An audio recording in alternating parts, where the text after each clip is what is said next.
Hi everyone. Okay, I Hi, need to till this thing is. can you hear me? Yes, I can. Okay, perfect. So Hold on, let me just. as people are Sorry. joining on, I Yeah. a bit about Hannah. So Sorry. I just wanted to tell you a little bit about this initiative of Clanath. Okay. So Clanath is a sustainability-focused, nature-first company, and we make Mm-hmm. completely plastic bags and other lifestyle products. But essentially, Okay. what we want is for this generation to adapt sustainable practices, sustainable jobs. Okay. And this is our Okay. first episode on something we're calling Okay. career nature. Where people Okay. want to work, want to have a full-time job where they work in nature and not in an office in a city. And today Mm-hmm. we're just going to talk to you about how can we do that using scuba diving. So welcome and Sure. thank Sounds good. you. Okay. Okay. Sounds good. So, one that I know a lot of Okay. people. Before you start, I want to give you a little heads up to everyone actually. There's a forecast for a thunderstorm in Kolkata, so if I lose power, maybe excuse me, and I'll try to see how it works. Sure. Sure. Fair Right? enough. All right. Firstly, Vandit, please tell me how are you and your team doing at the moment? Doing well as well as can be imagined during these times. That's We're obviously, I think, after about 2 weeks ago, they shut diving down everywhere. yeah. So all our dive centers at present are closed. But we're hoping to start again in a couple of weeks, well, in a couple of months, I guess, whenever things get stable again. Yeah, that's something that all Okay, of we us seem to have are. lost the connection. Can you hear me? I can hear you. I'm in Calcutta. You have Oh, frozen. have I frozen up? I think you're showing frozen up. Oh well, somebody's frozen up anyway. uh, can you hear me on now? Yeah. Then let's quickly go into, how did you start the video? That's kind of you. So please start us. It's actually it's almost by accident. I was a management consultant in the US, and actually I was living in Spain at the time. I moved back to the US. I was like I was getting a bit burnt out, and I wanted to do something different. And I wasn't sure what. So I took a year off. I went traveling. Went to came to the Andamans for 5 6 months. Spend the time there exploring, just checking out, taking a boat out, going diving, etc. Then I spent 6 months traveling through Africa, and then because of pure habit, went back to work. And then, quite by chance, I just happened to call somebody who had a dive center, and he told me he was selling his dive center. And I'm like, oh, okay, how much? And he gave me a number, and I'm like, oh, I can afford this, and okay, I'll take it. I mean, that's literally the wait. Went about probably 5 seconds. I decided to put my life savings into a dive center. Then I was broke Wow. and I had a dive center.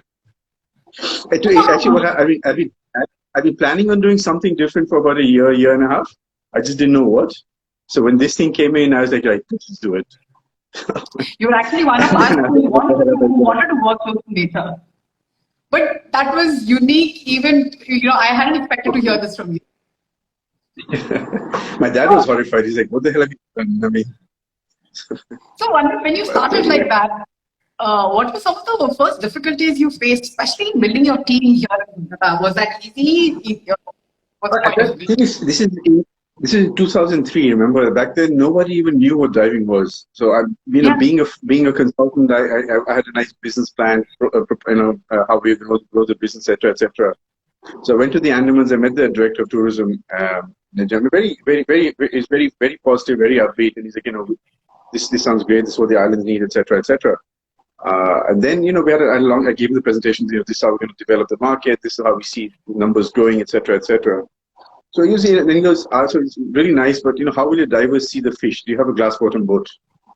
So people had no idea what diving was at the time, right? The idea that you can strap on cylinders, go down.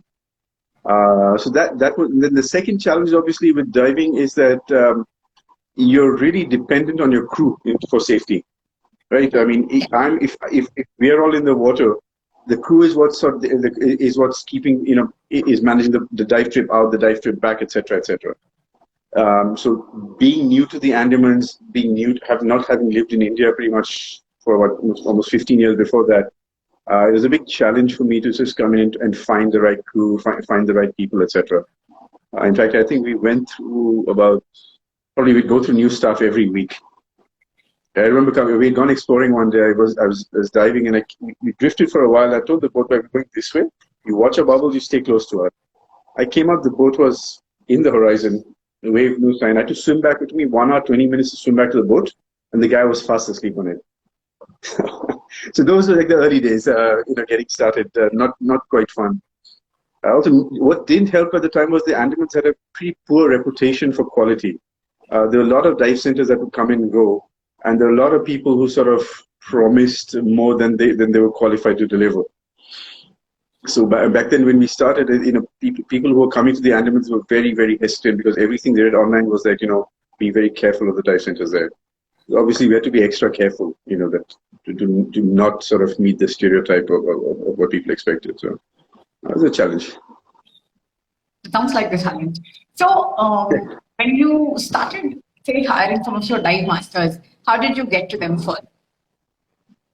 Actually, we don't get to dive masters. Dive masters get to us. So we are basically one of the few things, we have a very sort of unique philosophy in how we run the dive center.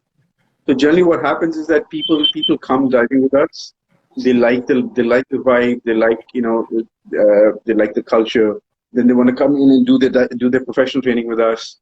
Okay. And then when they do so there's a mutual fit, and then they do their dive master with us, and they continue working with us and become instructors this day on.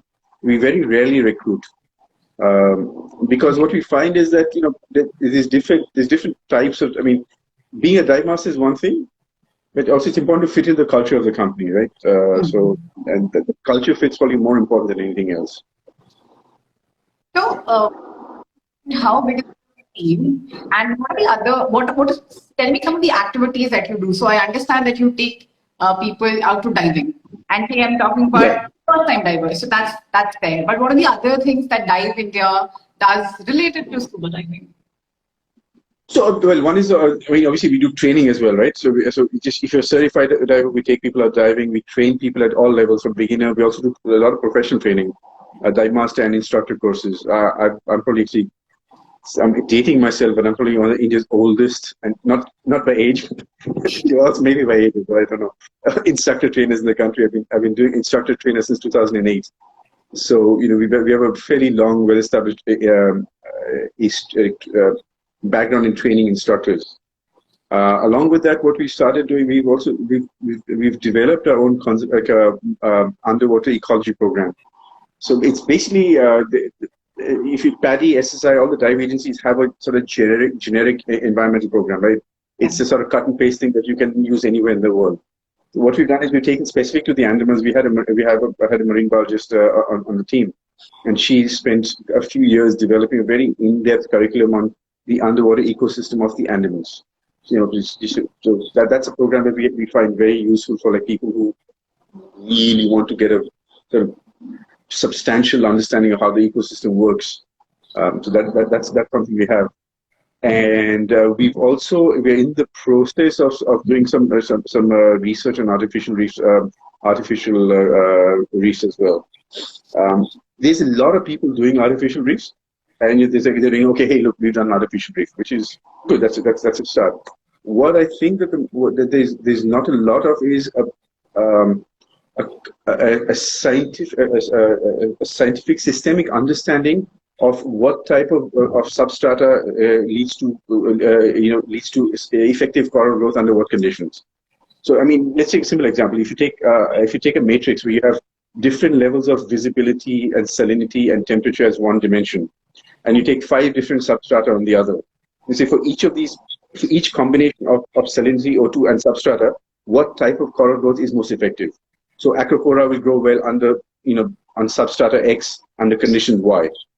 And so we're trying to do something like that, getting it off the ground. So the idea becomes it's not just to, growing a 5 by 5 square meter of coral is obviously nice.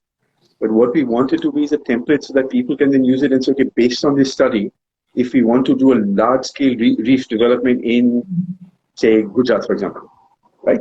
Then this would be a good substrata to start out with if we want to grow coral XYZ.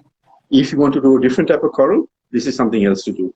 So that's something we're trying to get off the ground.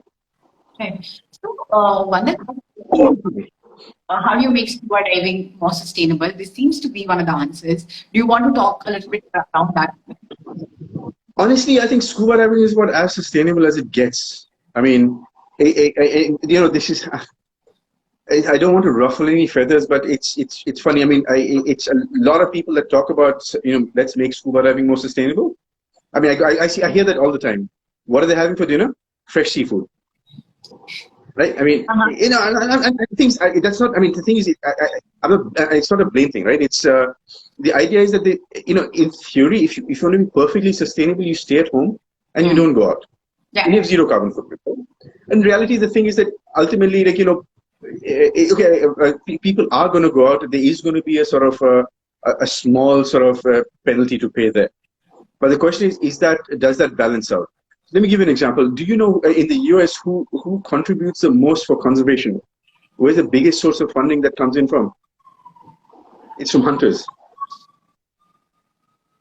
And the thing is, so I mean, I obviously I find hunting. I'm not a big fan of hunting, sport hunting. But the fact is that the people that are the ones that donate the most amount of energy, money in keeping stable and sustainable enough prey species so that they can hunt. I'm not saying that we should stop hunting.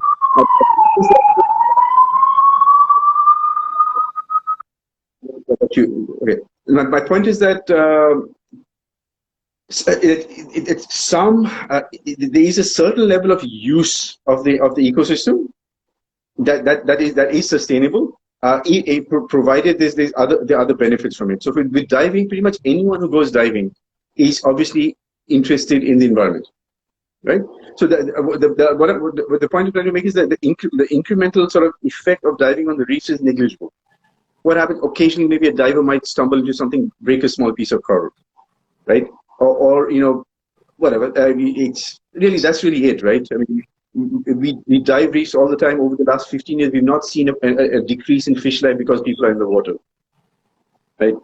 On the other hand, the people that are diving, because you're diving, you're also more aware of conservation issues. Most of our divers actually are now, even the ones that or let's face it, most of them eat seafood, But the thing is, then you become aware. You're sensitized to what seafood to eat when. Now there's a company that's got a very useful chart that says what is safe to eat at what time of the year, based on breeding cycles and so on and so forth. So my point is that yes, you can sit there and try to figure out ways to make diving more sustainable. At that point, you're not really getting a lot more incremental benefit from that. Where the benefit comes in is from if you're a diver, if you're invested in the ocean, if you're invested in conservation, examine the rest of your life. There are other things that you do, and you can do a lot more to make things sustainable on that front, right? It's a simple thing. Like I mean, when we go out, when we go out to eat, we have a tiffin carrier that we leave in the car. We have takeout. We just take it out here. So listen, put the stuff in this. Don't put it in plastic boxes. So those are the things that I think that will have a much greater impact. I think millions of divers out there, if each of us just reduces our wastage by 10 or 15%, that's going to do a lot more than just trying to figure out ways of how to make the act of diving a bit more sustainable. I mean, again, I'll give you an example of the Andamans, right? So in 2010 there was an El Nino effect that wiped out about 83% of shallow coral in the Andamans. Wiped out. Right? I mean, what is diving compared to that, right? We're fishermen that go out on the reefs that they do bottom trawling. So, and the reason they do bottom trawling is it starts with demand. When you're out there, you want to have like whatever fresh, whatever type of seafood it is. That's what's going to lead to sort of. Then that's what's create the demand. I think that's where the tension needs to go to. And so the other thing I also say is that writing a Facebook post, writing a Facebook awareness is a load of nonsense. Okay, everybody wants to spread awareness, and I said that's great, that's well and good. But you know what? People, get off your asses, make a change in your lives. That will do a lot more than going on Facebook and and sharing posts about, oh, we should do this, we should do this, we should do this, which is good. I mean, I'm not saying that's bad, but that by itself is not enough, right? You need to actually make a change in our lives, and that's what. So, one thing uh, we try to stress with people is, okay, guys, you're in the Andamans, you type, I'll go outside, have seafood, fine. But this is at this time of year, focus on this type of seafood, etc. In the Andamans, I'm not so fussed about it because it's all line fishing. You cannot actually it's very hard to overfish with that. But in areas where you have the big nets going through, I mean, that's where it starts to become a problem, right? So yeah, I guess you have to find a balance. Yeah. No, we, as a sustainable business, we think about this and we get this question a lot, how do you make your business more sustainable? But the real answer is that small things add up and you have to take a step from where you are. I mean, you have to challenge the people who are doing the most unsustainable things to really stop and take a step backwards. As opposed to some of the sustainable businesses or some of the sustainable activities to become even more sustainable, to be perfectly sustainable. I agree. The thing is, it's ultimately everything is driven by consumption and demand, right? I'm an economist by training. So, the reason you're not going to have companies become sustainable just out of the goodness of their hearts. Pretty much everything in the world is companies become sustainable when there's a demand for sustainable, when people actively prefer to support the companies that are doing more green. Again, I go back to conservation. Africa has some amazing success stories for conservation. I'm a big, also keen wildlife enthusiast. I go to Africa a lot. My friends who work in national parks and stuff there, so I chat with them. And there, it's an economic model for conservation. You don't do conservation for the sake of conservation, because that's well and good. It never works. Conservation only works if there's, if let's just put it very simply, if a live tiger is worth more than a dead tiger, you will have live tigers. Yeah. Right? I mean, it's not a coincidence in India that the parks that have a high amount of tourist footfalls also have a better tiger population. Yeah. There's a very high correlation. That's not a coincidence either. So yeah. The point is that the economic stimulus for conservation comes from consumers. Ultimately, it comes from you and me. It doesn't come from companies, deciding to make themselves more green, right? So if we go in and we demand dive centers, even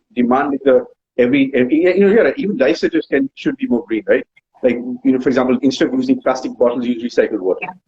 Right? Don't use a lot of packaging stuff. There's always stuff you can do, and that's what we as customers should demand from the businesses that we support.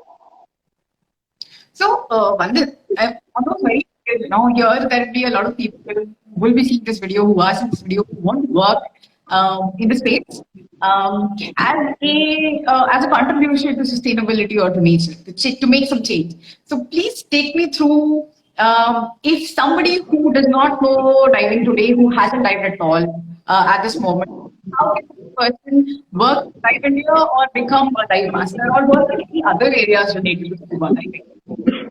So, I mean, obviously, the most obvious job in a dive center is as a dive professional, right? As a dive master instructor. So for that, I mean, if you don't know how to dive, what you can do is you start. First of all, you have to figure out if this is something you like. And, you can go into a job like in IT or sales or marketing and do a job if you don't like it, right? Because whatever, you're there for like 9 to 5, you have social come back, your family or whatever. If you're working in a place like the Andamans, that it's a bubble, and it's a very diving-oriented bubble, right? So first of all, you have to make sure you like the job, you like the lifestyle, you like diving, and you like living in a place like the Andamans, cut off, with sort of cut off from the rest of the world, and with a very small group of people that you're sort of seeing all the time, day after day after day, and not seeing your other friends as much.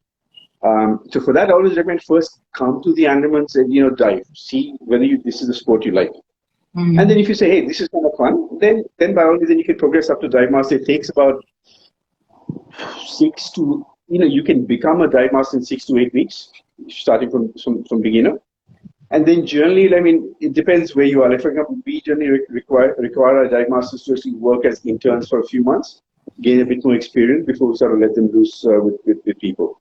So basically, but anyway, the idea is in about 6 to 8 weeks, you can get your professional certification.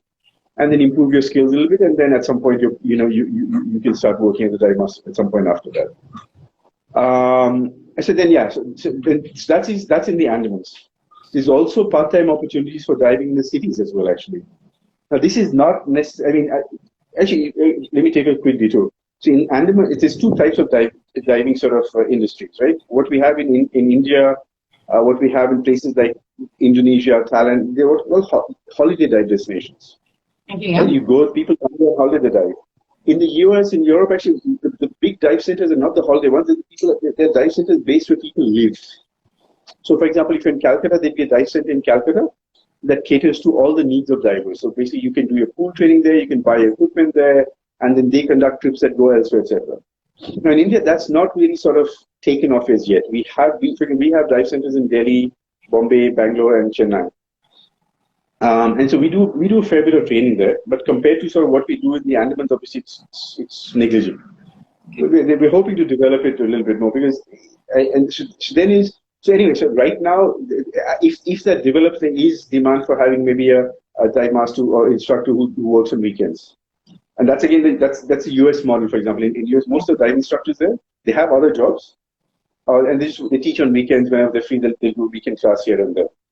So that's a great way also that's probably not a way you can necessarily make a living.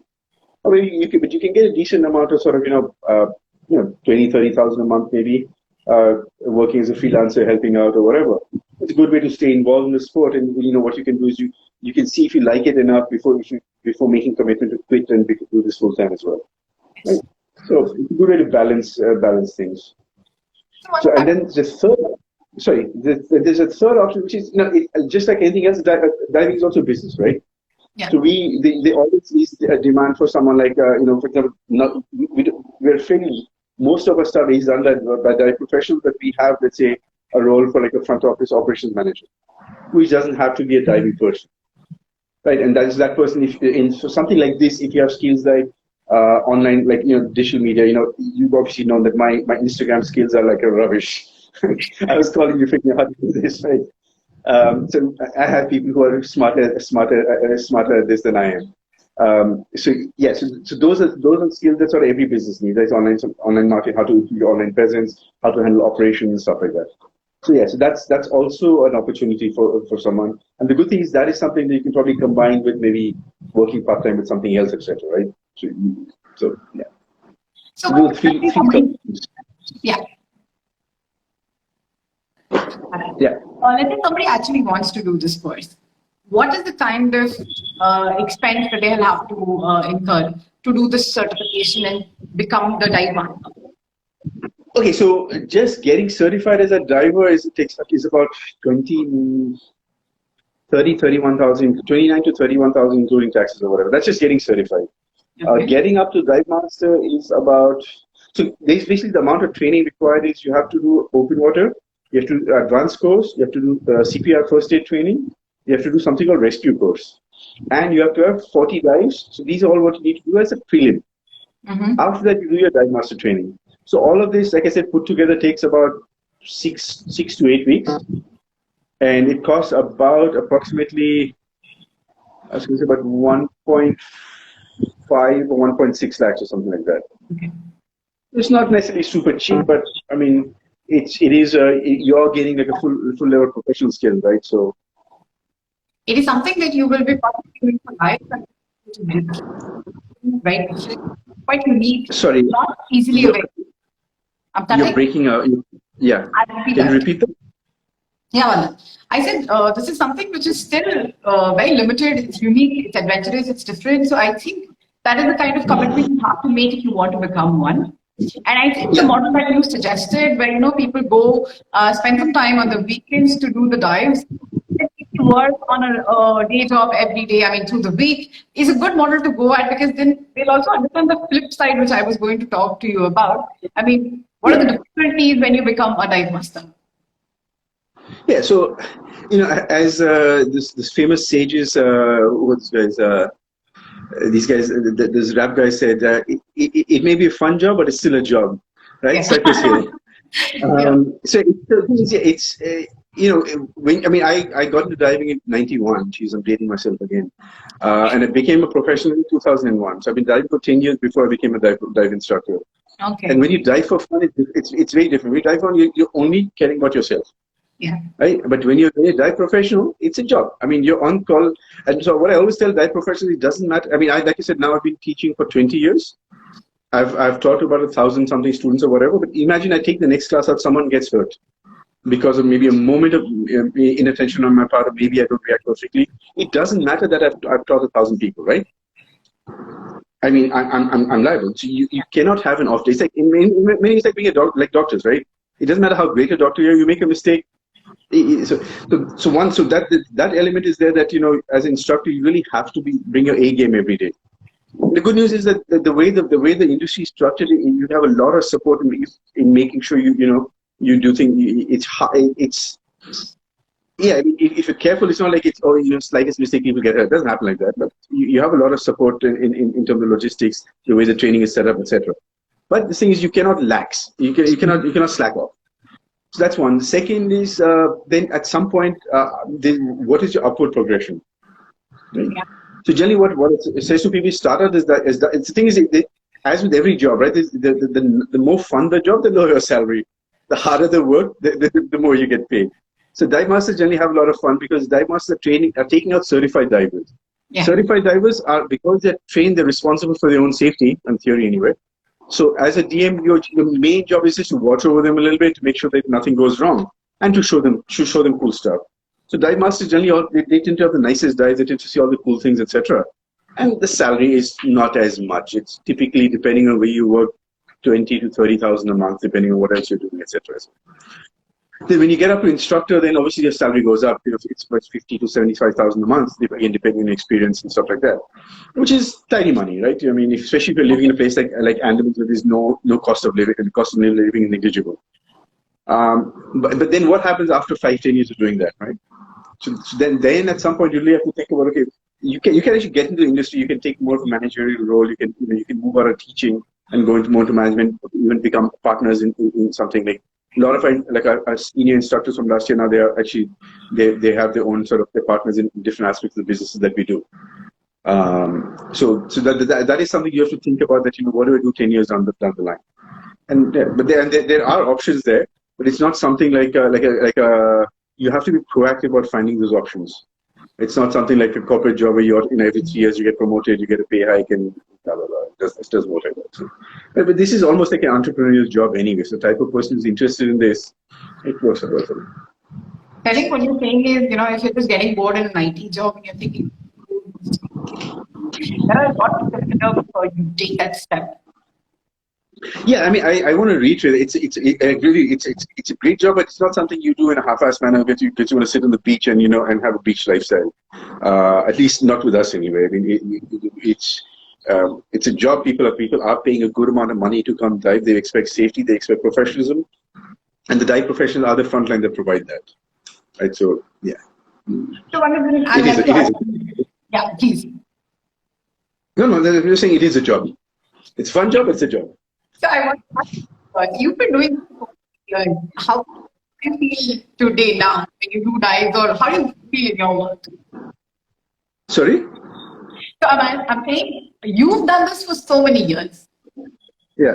So I want to take your perspective. How do you feel, or what is your experience everyday diving right now at this point in time? Honestly, I don't dive every day anymore. What I've realized for me now, it's balance. If I'm teaching every day after day, it doesn't work for me now. So I teach. I mix up my teaching. I generally teach more professional courses these days. So I teach more dive master instructor courses. I do, and I'm also more into photography as well. So when we do this, we have an outbound division where we take trips across the world with divers from India. So I often lead those trips. It's always nice to go out certified divers, take some photos and stuff. So mixing it up is the secret to sort of not getting burnt out. Okay. So can you talk about the last bit, the trip thing, a little bit more? Yeah. So the idea is we have a lot of people that that for some reason seem to enjoy diving with us over and over again. Thank you guys. But the idea is that okay, guys, we appreciate that you come to the Andamans, but really, you come twice, thrice, and after that, now what, right? Yeah. So what we run 8 to 10 trips a year. Well, we used to before the zombie apocalypse. We used to run these trips across the world. So we pick some of the top diving destinations. So we take a good time to go. We get the good quality guides. We make sure we have all the proper dive sites lined up, and we go on these trips. So we always have one of our professionals joining on the trip. It's usually a good group of people that the repeat. There's a very sort of all these guys. Just a fun group. Yeah, we go out for a 7-day trip, 10-day trip, 12-day trip, and have a good time diving. So this way, that you get to dive in different parts of the world, and you have sort of because we have this diving profession there at all times. There's a certain consistency in how the groups are managed, safety and stuff like that. So. And that's also something that our dive masters dive professional need as well. So yeah, we have rotating instructors as well. Sorry. I think you beautifully laid out how one starts and then where they can go here. I think a lot of people don't think about, where I will go in 10 years from there. So I think that was a good perspective to have from you with so much experience. Yeah. I think I'll take a few questions right now. So we did talk about how to become a dive master. I have a question from Shreya. She said, how to make enough money to sustain a lifestyle for me and my family using scuba diving? Can you answer that? It depends really on how much money you need to be comfortable. Anyone that says money doesn't matter it matters. But the thing is, everyone has a different threshold. So you have to decide for yourself what threshold is it that you need to live comfortably, and does diving get you there? And if you're so for generally, for example, we have different. We have people who sort of been working in the corporate world for life. They have a certain nest egg. They have a passive source of income. So for them, they don't necessarily need a lot of money. They want to dive. So for them, dive master is a great option, right? You live there. You make a decent amount of money that covers your living costs, etc. And then you have funds. It's a fun way to spend your time. For other people who actually rely on it for income, then your option is to become a dive professional, the instructor. And at instructor level, again, like I said, you're making 50, 60,000 a month.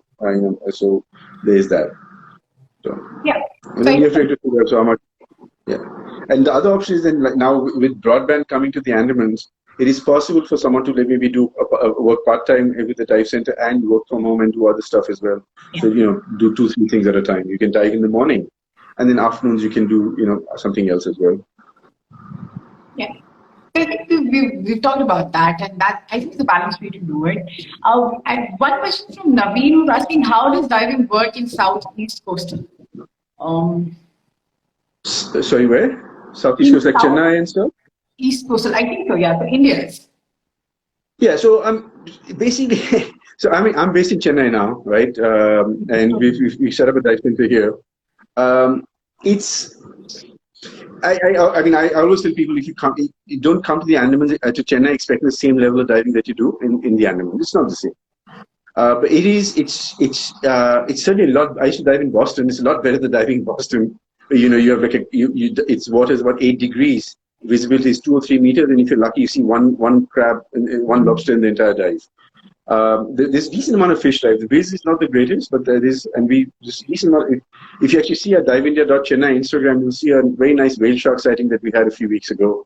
So there's stuff to see. So southeast coast of India, I consider it as a place that you don't necessarily come for a diving destination, but it's a place you go to stay involved in diving. And so if you, for example, if you haven't dived for a while, it's easy to fly to Chennai, right? You take a flight, let's say on a Friday evening, Saturday go diving, Sunday go diving, and Monday morning fly back to work. So just get a couple of dives in, you stay involved in the sport, your skills stay fresh. You can also use this time to do some training, etc. If you're open water, you can do an advanced course, you can do some rescue course, do some specialties.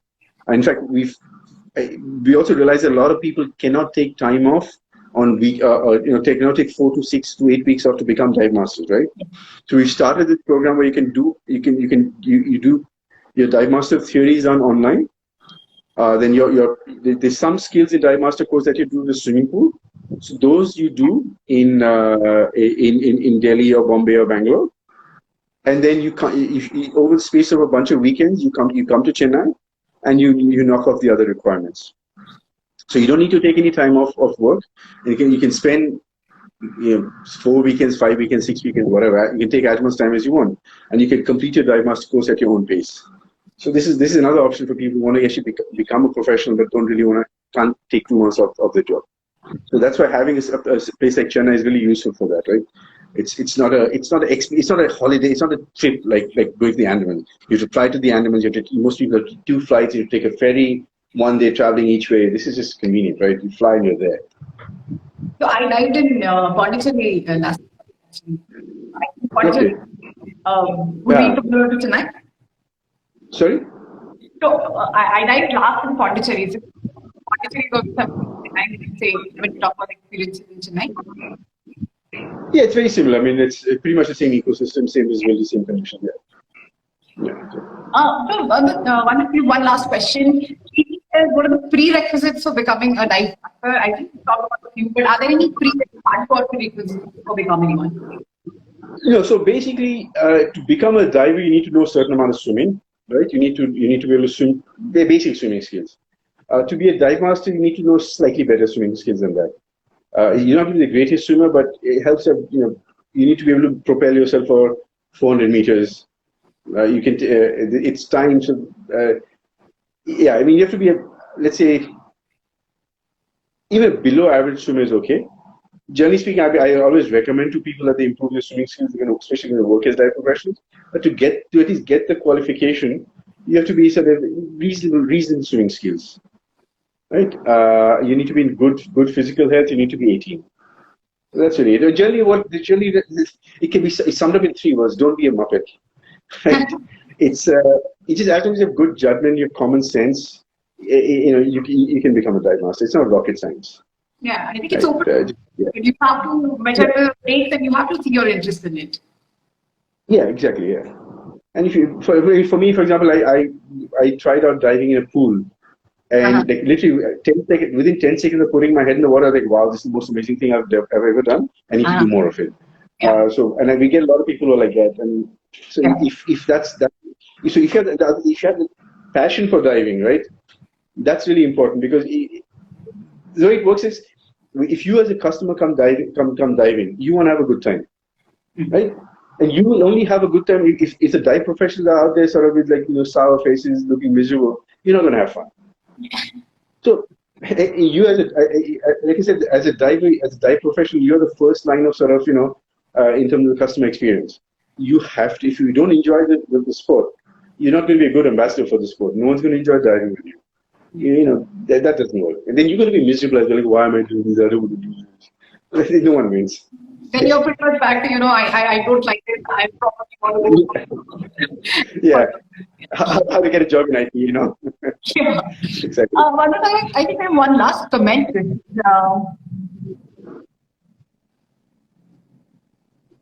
Anupriya has visited Andamans some years back. The tourists, especially first-time divers, touch coral reefs and oysters, which are highly sensitive to touch. We die because of repeated touching. This is something that we hear. What do you say about that? Yeah. So, okay. Now in diving, there's sort of 2 sort of levels of diving. One is sort of people who come to the Andamans for diving. Right, they generally go with like a professional dive center. There's a few others that are quite professional and stuff. Now then there's a package tourist who's coming on a holiday, who's getting the famous 5-point tour and stuff, 7-point tour and stuff like that.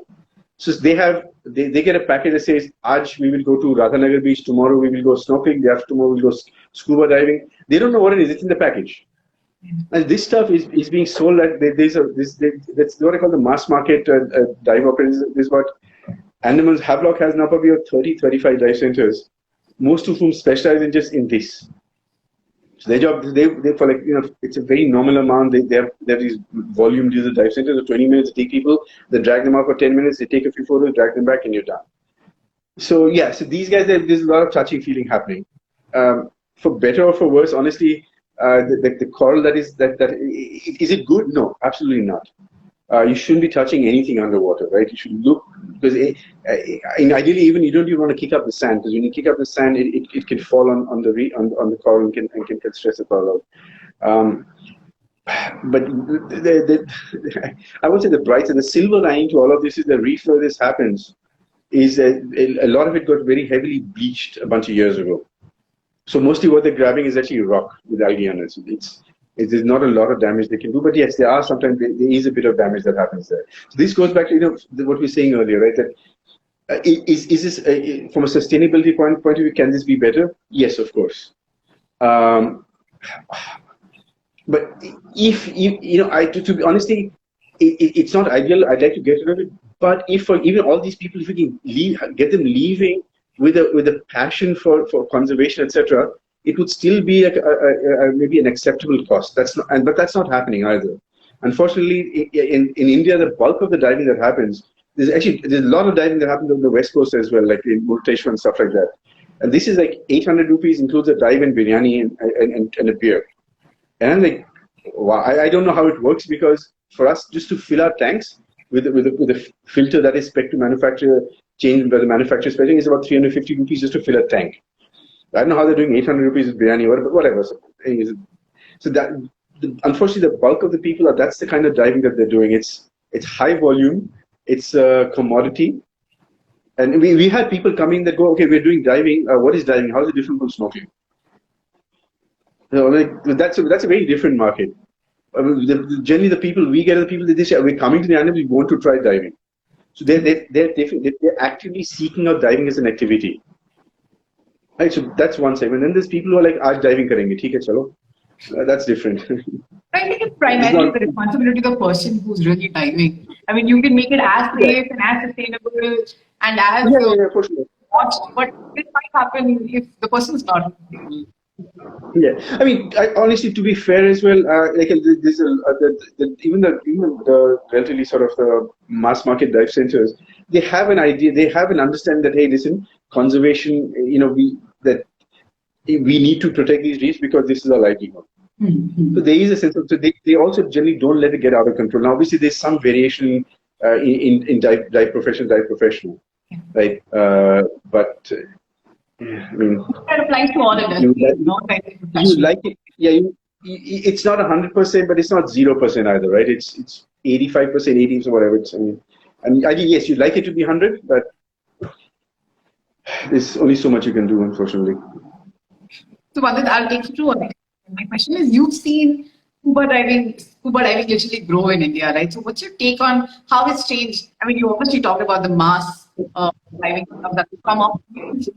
What's your general take on how it's growing in India, and whether that's good, whether that's changing people get closer to? So there's two different arcs, right? We've seen a lot more people who are actually taking up diving as a sport, right? And that number is increasing, and the diving in India also going outside India, getting trained, etc.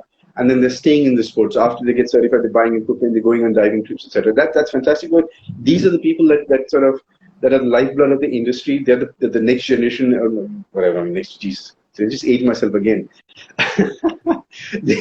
They're the people that keep the industry sort of moving along, and they're also the ambassadors for conservation. The divers are the keen divers are the ones that are out there sort of telling their friends and family, hey, listen, maybe let's not buy farm shrimp because of how bad it is for the environment, or let's not maybe go eat at the restaurant that's serving shark fin soup. So that part is great. Then, unfortunately, there's also a much larger number of people that come in. That, for example, the package tourists that come to the Andamans. That's for whom it's the only exposure of diving is was go down, be dragged down for 20 minutes. Okay, we've done diving. Yeah. I not understand that is sort of yeah. If I were to use an analogy, that's like going to see a wild animal in a zoo as opposed to being in a safari. So and unfortunately for them, diving is one and done. We've lost the opportunity to actually convert them to the sport, to how amazing the sport is. We've also lost the opportunity to then to make them sort of aware of conservation. The more people that you dive, the more aware they are of ocean conservation. Right. So if all these mass market tourists were somehow aware and be left after the dive trip with a greater sort of awe of how amazing the underwater world is and how essential it is for us to conserve it. It will be just the next level. Unfortunately, we're not getting there. as an industry, we're missing the bus on that one. Yeah. So,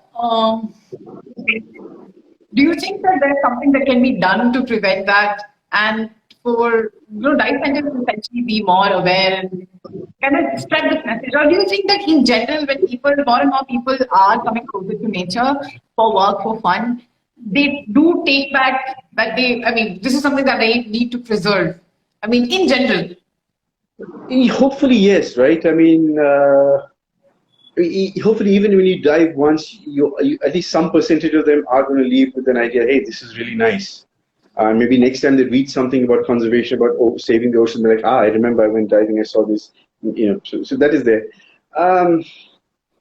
It's changing. This is actually going to be, the thing is, there's also a balance as well, right? I mean, there's an economic model. I mean, there's, how to put it, diving is also a source of livelihood to a lot of people in the Andamans, a lot of locals, for whom they may not be able to. This mass market niche is something that they can service effectively. In many ways, they can probably service it in a more cost-effective manner than us. Right? For example, even with dive masters, there's level of salaries, and level of training, etc. Right? Our dive masters love doing PADI DSDs, which are by standards, like by international standards. There's also a local standard called Try Scuba, which is a little bit more sort of a quick, shallow, quick and dirty. Not quick and dirty. It's a shallow program. It's not. It's a shorter program, so it's a bit easier to conduct, and that's sort of what taking people out and back.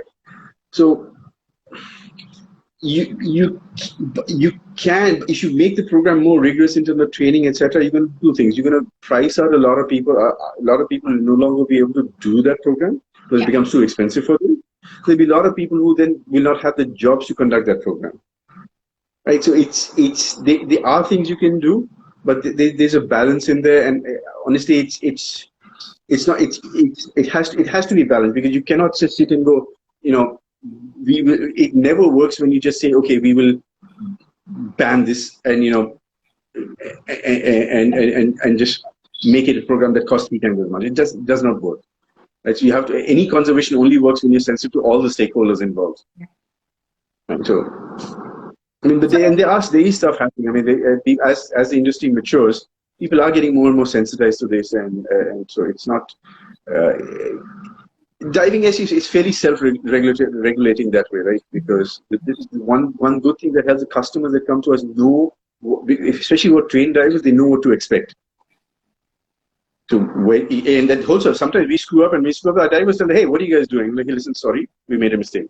So that kind of polices the dive centers as well. So it's a self-correcting mechanism that's there. Yeah, that's actually beautiful to know. So I think one of the audience that is listening to you today and others who would be listening to, I think it's a little more aware audience, and I think if they're inspired or motivated or encouraged, or if they have more clarity on how to do this, I hope they'll also try to make this whole industry more sustainable, a little more respectful towards nature. And in fact, I want to end this with one question.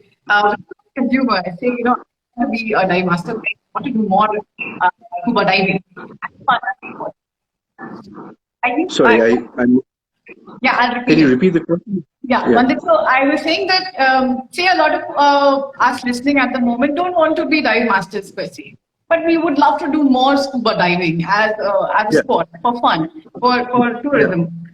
What is your advice on, how can we as consumers be a little more respectful of nature and also safe while we're doing this? So one is get certified, right? Learn to dive, because as a beginner, you can do something called a Discover Scuba Dive, which is a guided experience program with the instructor. And that's because the instructor is fully responsible for the safety. Most dive centers across the world will do it in a relatively controlled conditions. And it's usually, when you're starting out, that by itself can be amazing.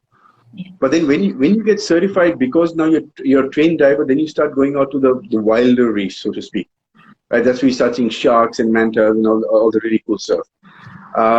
So first is get certified and get your certification, the gateway into the sport. And I always suggest to people get certified in a place where I actually have a link on our website on the article section about what to look for when selecting a dive center. Obviously, it's going to be a little. It sounds a bit self-serving, but I would say probably price is the last thing to look for because most of dive centers are within a few thousand rupees of each other. Yeah. But there's what I always tell people, there's a significant difference in it's like like a college degree. You can get a college degree from a range of universities, but not all of them are the same, right? So the same thing works with dive centers. So one is you find a dive center that's focused on quality training. And then second, within the dive center, find an instructor with whom you have whose style of teaching fits yours. I have a style of teaching. And I've been teaching for 20 years. It's not going to change. It is what it is. And, you might find that, hey, you might find my style of teaching does not work with the way you want to learn. Right? So in that case, if you want to be at a dive center, you can say, okay, it's not working with this. Can I get a different instructor? Right. So you want a dive center where they have enough instructors that in case it's not there's a stylistic match, you don't end up going, I hate this sport, I hate this instructor, I don't want to do this anymore. You say, hey, listen, give me another instructor, and then you can continue. So the idea is that you want your path as a diver to be as easy and as supportive as possible. Okay, so that's one. To get certified well. So become a competent diver when you get trained, and then dive. That's all. I mean, you can do a lot of training courses, etc. But one good thing about living in India is that we have access to a lot of really good dive destinations with easy visas. Right? Indonesia is visa on arrival. Yes. Malaysia is easy to get a visa. Thailand is visa on arrival as well. Cambodia, Laos. Yeah, and all inexpensive flights, relatively easy to get to. And mind-blowing diving, right? So there's no reason not to sort of and not too expensive either. And so then go dive. And in terms of safety, like you learn pretty much everything that's covered in the open water course, right? And then it boils down to just keeping your brain switched on when you dive. Every course I teach is something I hammer all the time. But listen, it's one thing to know what to do, but you actually have to be aware. You can't just be like, la, la, la, la, someone else will watch over me, right? You know what to do. Just be aware enough so that in case you have to do it, you know what to do. So that's it. It's a safe sport. I mean, there's a perception among people that's an adventure sport. It's not really. It is adventurous, yes, but from a risk point of view, you have a greater chance of getting injured while swimming. You have a greater chance. The injury rate is actually higher for snorkeling than it is for diving. So yeah, just for people hearing this but yeah, sorry, I missed that again. So I'm saying that's very counterintuitive for people who are hearing this for the first time because scuba diving seems so scary when you're doing it for the first time. Yeah. But thanks for laying it out for us like that. Yeah. I mean, it's the first 5 minutes of when you start to dive is probably the most weird because you're like, however old you are, you spend that many years believing you can't breathe underwater. Yeah. That first couple of breaths is a leap of faith. Then it just gets easier and easier and easier. The learning curve doesn't go up, it goes down. Right. So I mean, I've taught a 70-year-old gentleman to dive. He came back at the age of 72 to do his advanced course. I've taught 10-year-old kids to dive as well. So yeah, I mean, it's a very safe sport. Yeah, I think that sends out a very useful message to everybody who's here. And I think we've got many questions, Vandit. I'll try to take a few questions which have common. I think some people are asking if you have some internship slots or if you're hiring. So maybe you want to talk about that a little. We might be hiring, but maybe if people drop us a message on August or so. Right now, just because everything is shut down, etc., we're not really sure when things will reopen. Internship, quite honestly, we don't have a non-diving internship because any role that we have, we need someone to man it all year long. Right. So with an intern, there's always like, okay, what happens if the intern leaves, etc. We are going to likely have maybe part-time positions coming September and so on and so forth, a non-diving part-time position. And we're also always looking for dive masters, for dive master trainees, because that's how that's where our professional pool comes from. People who dive with us who are sort of attuned with the way we run things, and who also like there's a mutual fit. We get along well with them, they get along well with us. So yeah, so we do have a actually a DM internship program that about 1.5. Actually, that is an internship program. It subsidizes about a month and a half of diving and experience in exchange to continue improving your skills. So this is sort of the bare bones of the minimum curriculum. Then we add a bunch of things on top of that, and that extra is covered by the internship. So right now you know, and I think you can email Dive India if you want to know more about the opportunities. Priya is asking, does it take a toll on your body after decades of diving as a professional, or does it force you to stay fit? Actually, you don't have to. I mean, I do triathlons and I dive, so it doesn't take that much of a toll on the body, at least. And I'm 48, so it's it's finally heard your age. You've been hiding it for a while. Yeah, you don't feel the gray hair or something. It's funny enough. Diving, it doesn't really keep you fit because especially when you become a good diver, you're not really you're not moving that much. You're like a fish in the water, you're nice and relaxed, etc. So a lot of divers have a lot of dive professionals then run or lift weights or do some some fitness stuff on their own on the side. So, I think we've covered most questions, Vandit. Going through the last ones. Somebody is asking, you talk about being a dive master without wanting to be a professional. Does it hold any value? Can I work in the dive shop part-time? I think you've answered that for us. yeah. Somebody has asked, there's very quick comment on that. One very quick comment on the previous question. If you want to work in a dive shop without diving, you don't actually have to be a dive master. It generally helps to know a little bit about diving, so you can answer questions about diving intelligently. But the dive master is only if you're going to be leading dives professionally. If you're going to be working on land, you don't necessarily need to train up to DM. You can do if you have, depending on the role, you can just be a non-diver. Vandit, somebody said, is there a scope for wreck diving? I don't know what that is. Wreck diving. I mean that's bless you. You're a person after my own heart. My first decade of diving was mostly shipwrecks, deep wrecks and stuff. So I love wreck diving, but that's something you would do as a passion, not necessarily from a career point of view, right? Yeah. I think somebody says Vinny is my open water instructor and he's the fittest 40-year-old I know. He's always 40, never 48. So finally, thank you. Thank you. Thank you for guessing my age is 40. Bless you, whoever you are. Next time you come dive with me, I'll buy you a beer. No, I also appreciate because Vinny, you didn't know how to use the Instagram, but you're doing perfectly well. So I appreciate that. I know how to use Instagram. I'm not that much of a dinosaur. I've never done a live with with two people before. Last year during the lockdown, we were doing some live stuff there. I'm just not on Instagram a lot, so I mean I'm just not aware of all the features and functionality.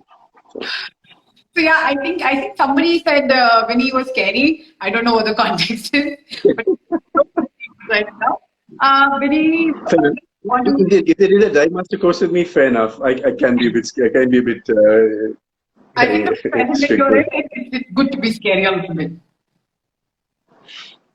I'm sorry, that's my faith. I'm born with it. I can't do much about that. Vandit, I think I want to thank you a lot for doing this. I was thinking that this would be maybe 30-35 minutes, but there were tons of questions. So I hope that people are really taking this seriously. Guys, whenever the situation is better, maybe try Dive India. I think Andamans will open up and we can go try that. Hopefully. Yeah. We'd love to have you guys back. We could certainly use the business as well. So, yeah. But wait, just wait. Just let this whole thing get better. I mean, even if you open up, just wait till you guys are all vaccinated. Wait till it's safe. We'll be there, hopefully. So don't rush it. Vandit, I've got this question twice. So I'm taking this. Somebody asked more than twice. Do you have to have strong for doing it? Sorry?